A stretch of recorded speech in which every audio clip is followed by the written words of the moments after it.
A couple months back, somebody asked me to differentiate between the terms Son of Man and Son of God, and I replied to them in a comment. We had a conversation for a while, but I thought, you know what, that would be a good video to do in the future. However, I was very focused on Genesis, number gathering, things at the time, so I set it off to the side. My name is Dan Paulson. Welcome to the video. This is not going to be a Christian interpretation. In fact, if you're a theist or the atheist, the militant atheist that thinks the Bible is just crap, it's man-made for control, this is not for you. There is something in here, but it needs to be interpreted. It's an inward path to self-healing, and that's what I'm extracting in here. So I'm working around that.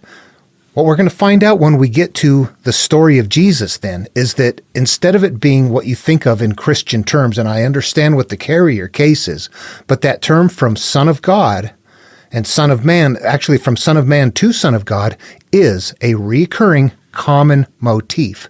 It represents a transition. All right, let's get into it. First of all, let's go and see where it appears first in Ezekiel. In the Bible, in Abrahamic work, what we get, we don't get Son of Man and Son of God. We only get Son of Man. For example, if we go to the book of Ezekiel, and King James Version only when you're doing these searches, I'm going to be looking for Son of Man.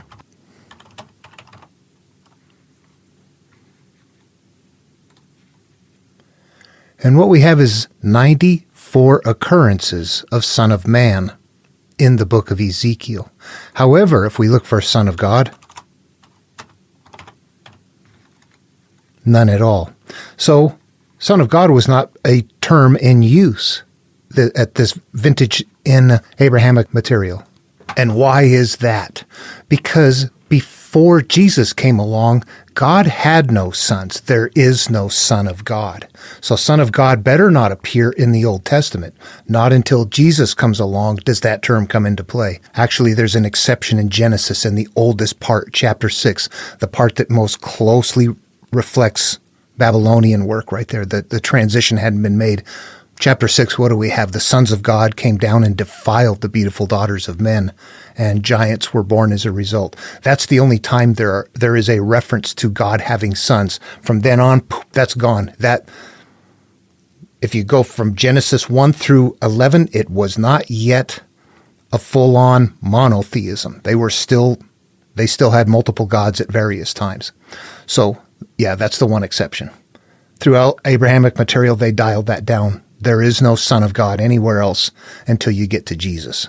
All right, that's just looking at the Bible. This isn't preaching, teaching, nothing like that, is it? We're analyzing what's there, and we're understanding that there's a path that we're supposed to interpret, and we don't know people in the world that are doing this, that are doing the interpretation. So, all right, as we focus on this, we get down into Jesus, and that's where the work comes into play, or the question comes into play. When you start reading through the works and you begin to realize at various times Jesus is referred to as Son of Man or Son of God. And the reference you just look at and go, I don't quite get what that is. And despite what videos you see, those are people that are not interpreting. They're people that are preaching.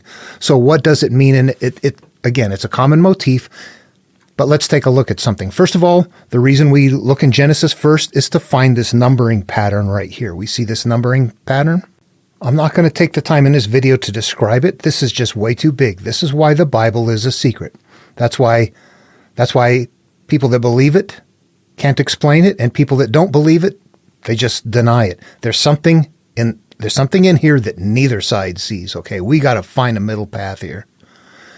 We're looking at a 3-7 grid, and then there's numbers that are gathered in analogous or in analog forms in Genesis. And these are what I've got the numbers worked out to. It is not complete. It's not accurate yet. I've got some things that I'm still confused about, but there are many things that I'm not confused about. And these numbers here, these 3s, 7s, 10, 12s, all those are what we're looking for. We've got down here some bad numbers, 8, 11, 13. These are established in a different process. I don't even want to get into that. Let's take these numbers, though, and go look at, remember, these are developed in Genesis. Let's go to the New Testament, years later, thousands of years later, and see that this numbering pattern is still in use. This is purposeful. All right, we'll start in Mark. It is the oldest gospel. What we're looking for here is Son of Man. And we see that Son of Man is repeated exactly 15 times throughout here. Is that significant? Not necessarily. Let's look at what it says. But that you may know that the Son of Man has power on earth to forgive sins. The Son of Man has power on earth to forgive sins. Wow, that sounds interesting. It's going to unwrap easily when you know what that is. Go to the next one. Therefore the Son of Man is a Lord also of the Sabbath. And he began to teach them that the Son of Man must suffer many things and be rejected of the elders and of the chief priests and scribes and be killed and after 3 days rise again. I'm just skimming through these here. Okay, we have Son of Man right there, and that's how it sounds. Let's take a look at Son of God. Son of God appears exactly 3 times. All right, so we had 15 and we had 3 for those occurrences. They're following this numbering pattern here. It is very meaningful. It means something to me. I'm going to find consistency here, and that's going to help me understand what's going on. It'll help us interpret if we know what they're doing. It's very old and it's been lost. All right, we have to introduce some ideas here now because we'll build up to what's happening. I can just blurt out what the answer is, but it might be like, what? How does that make sense? So if we look at a couple of other places and look at some concepts, we go, okay, now I can see it happening. So what I'm going to do is talk about the Buddha to begin with. If you know the story of the Buddha, and I'm not going to go through the story, I'm just going to be very brief about this. He is born a prince. His name is Siddhartha Gautama. He is a prince of this tribe, and he's supposed to grow up and become a leader in that tribe. But he becomes the Buddha instead. What he does is he leaves his home. He leaves his life of being a prince. He decides that instead he wants to lead a monk's life, the life of the seeker of truth. So he goes and meditates under the Bodhi tree. And when he is finished with his meditation, he becomes the enlightened one, which is the Buddha. The Buddha means the enlightened one. So his name transitioned when his life, from his early life all the way up to the point that he became the enlightened person, he was Siddhartha Gautama.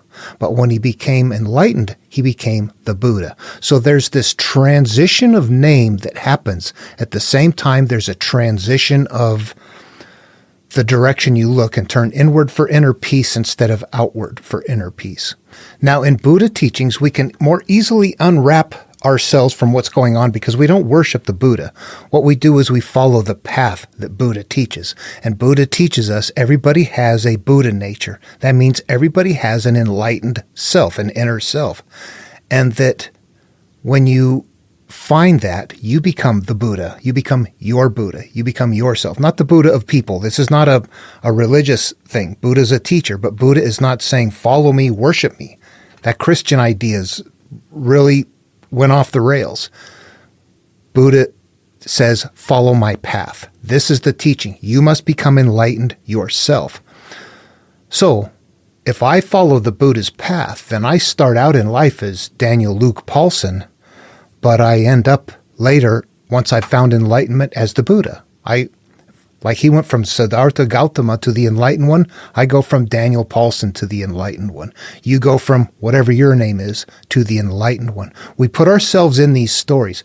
The person may not have ever existed. There's a pattern that is being followed. When Buddha gets done with his enlightenment under the Bodhi tree, the first thing that happens is he's tempted by Mara, tempted by the evil fates. When we see Jesus get done with his praying and fasting in the wilderness for 40 days, he's tempted by Satan. We see those repeating and recurring motifs. What happens? You go from Jesus beforehand. I was born Jesus. I was a selected one, but I'm born Jesus. And after my enlightenment, I become the Christ. I am born a certain kind of person, and I'm going to live my life first unaware. But as soon as I realize that and I turn inward to heal myself, I become the Buddha. I become the Christ. I become the enlightened one. When we get into this, we're going to see that it's the same transition. You're going from the Son of Man to the Son of God. God, the higher awareness, the disconnected from the emotion. Son of Man, product of my life experiences, product of man, product of man's experiences. But why, in my mind, does the Son of Man have power to heal? That's the consciousness. If we go to If we go to a similar story over in the Bhagavad Gita, we see where Arjuna is in the chariot. He's got to go do battle with his family, and Krishna is his charioteer. Krishna is the God, but Krishna tells him, I can drive the chariot, I can advise, but you got to do the work. You must do the work. That means your consciousness must be the one that goes and resolves these memories. You don't just let them take care of themselves. They don't. They won't. Your consciousness must go take care of it. So when Krishna is telling Arjuna, you have to do the work, what we see right here is that the same idea, that the Son of Man is the one that has the power to heal. You're the one that has the power to go look at your inner self. When we are a product of our world experiences, we are the Son of Man. When we're a product of I'm up at my higher self, I am not connected with my memories that I've come through. I am now resolving from a higher place, way above it all, standing on higher ground. I'm stealing lyrics from Alan Parsons there. When you get to that point, you're said to be just in a different place. You have found the kingdom of heaven within. You have, you're sitting at the hand, you're sitting by God, but nobody else sits there with you. But what that is a mental space where you're just not caught up and frazzled in the memories. We have to get out of our memories. We live through the memories. We live as the Son of Man. However, the true Son of Man is not everybody that lives through their physical experience. The Son of God is somebody who makes the transition. The Son of Man is the rare person who is the called person. Not everybody is the Son of Man. Many are called, few are chosen. You see that in the beginning of these stories. You see Jesus is taken off to Egypt to be protected. Moses is put in a basket and goes to Egypt to be protected. You can see that there's somehow this isolation of an individual in their infancy. Then they disappear, and then the calling happens later. Okay, so the Son of Man, Son of God transition is that right there. I know I've jumped the gun and told you, but let's go look at Luke and see if we see the same thing. Actually, before moving on, I need to say this. I almost forgot. That 3-7 grid that's the beginning of human life, pure state, before first sin, which is 8. 7 and 3. 3 is cause and effect. 7 is, I have not yet experienced life and judged it. I'm a happy little kid. I have not become my adult self that's like, oh God, everything sucks. We don't start that way. 3 is what then? When you're Son of God, and it's repeated 3 times, what does that mean? You are now son of that pure place. It's hidden in the numbering system in the background. That 3 means something. It's actually, if you were reading the Gospel of Thomas and Jesus was telling the disciples to get to the kingdom of heaven, to do so as a child 7 days old, the 3-7 grid popping up right there. Do so as the person, you want to get to the happy state, get to where you were before you judged all those things, which means you have to figure out a way to resolve the judgments of your life's experiences to get there. But when you see the Son of God here repeated 3 times, that means son of, product of the higher awareness from this pure place right here. That's what that means. If you could actually correlate it to something repeating, that would be like Adam in the garden at day 7 before first sin. They've got the 3-7 grid right there. That's it. All right, Book of Luke, same treatment. What have we got here? Son of Man. We've got 26 results of Son of Man. The first one is chapter 5, verse 24. But that you may know that the Son of Man has power upon earth to forgive sins. That was the first Son of Man reference in Mark as well. Put those side by side. Upon to forgive sins, he said unto the sick of the palsy. So this, you have the power. Sick of the palsy, I feel very bad because this happened. I've got shame, I've got anger, I've got hatred. That's sick of the palsy. This is thistles in my garden, you could call it. Who can resolve that? I've got to turn into my memories. Who can resolve them? Only I can. They're in my mind. It's an inward path. You got to enter the narrow gate. Turn inward. Only your consciousness has the power to look at your memories and go, I need to rethink these. You need the higher awareness You need God with you, the higher awareness to go, okay, yeah, let's all of us sit together. These are memories. I am this. I'm higher awareness and consciousness and feelings. And the memories are what we have to deal with. All right, that's the Son of Man right there dealing with things. Okay, Son of God is the pure one. Should be. 7. Well, holy guacamole. It's almost like a macro numbering. How fun. I'm going to be brief with this next one. It's a different style. It's in the Bible. It's in Genesis. However, it starts at chapter 12. The called person is there. That's when God takes Abram and Sarai and puts them in Canaan, in a land of famine. There's nothing there. This is devoid. This is starting out in life. You're conscious in your inner self with nothing to learn. You move on from there. The whole story about getting, corrupted by Pharaoh and getting goods and animals and things like that, and you leave with them and all that, represents the idea that we're moving through life and becoming hurt, and we're picking up things that we don't want along the way as a result. But where does the transition happen in this case? It happens in chapter 17 when God reappears and converts Abram into Abraham. That's where the transition is happening there. You're going from your early self, unaware, to now you're being called to go turn inward. That's the transition happening there. But in that early style, they don't put any person like with equal to God. They're always going to be subservient to God. So you're going to depend on God's grace as bless those who bless you and curse those who curse you. So it's not written in it like New Testament material. It's still there, though. It's just styled a little different. All right, in a nutshell, I'm using the numbering system. It's something that I'm aware of that I have found that's very deep. You have to find that on your own. I'm showing it up here and flashing it on the screen just to show the consistency in it. It's probably meaningless to you. Like, just what the hell is this guy talking about? But you can see it there if you look for it. If we had the stories memorized, this is what we would have access to. All that other stuff, the people that do things with math and gematria and things like that, I don't think you would have access to that. But right here in this story, you have access to it. If I wanted to make 7 and 3 the same thing in a story, I could say something like, 7 is the street we should meet on, because 7th is the street that is the best, and everybody else is going to be on 7th. And by having repeated it 3 times right there, you've just told somebody in that story code 7 and 3 are the same thing. And that's exactly what happened up there on day 7. 7th day is repeated exactly 3 times, making 7th day naked, unashamed in the Garden of Eden, and 3 all the same thing. 3 coming down from day 3, cause and effect. Just to show an example of that, this is the Gospel of Thomas and a verse from Jonah from the Bible. It's verse 7 in the Gospel of Thomas has lion repeated 3 times in verse 7. Would you notice that? It's easy to spot.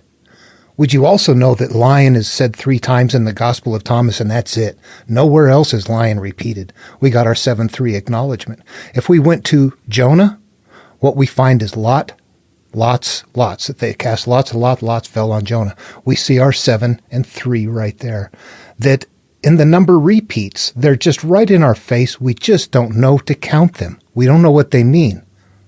They sound kind of grammatically, kind of coarse to me sometimes, not very smooth, like they're over-verbaged. All right. The stories are cryptic. There's layers in here. There's an inward path that people don't know. The practitioners of the religions are the ones who carry it. The ones who deny it at all, they don't carry it. They don't help at all. But the ones who are practitioners, they're not interacting with the material. They have not entered the narrow gate. They carry the ark. They don't see inside of it. All of the metaphorical material is there.